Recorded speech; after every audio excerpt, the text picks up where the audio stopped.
And it's actually really important to have empty space. If you don't have a day or 2 days a week in your calendar where you're not always in meetings and you're not always busy, then you're not going to be able to think. You're not going to be able to have good ideas for your business. You're not going to be able to have good judgments.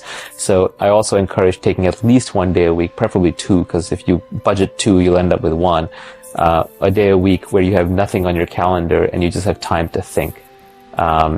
It's only after you're bored that you're going to have the great ideas.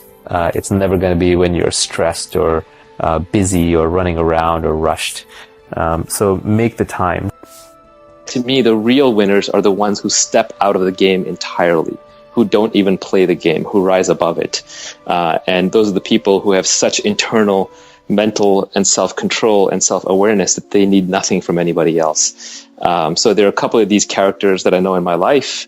Some older gentlemen that I like to kind of learn from, and we mentioned our Polish friend earlier. I would consider him successful because he doesn't need anything from anybody. Yeah. He is at peace. He is at health. And whether he makes more money or less money, or whether the next person over from him does better or worse than him, has no effect on his mental state and bearing. And historically, I would say that the legendary Buddha or Krishnamurti, whose stuff that I like reading, they are successful, quote unquote, in the sense that they step out of the game entirely. Winning or losing does not matter to them.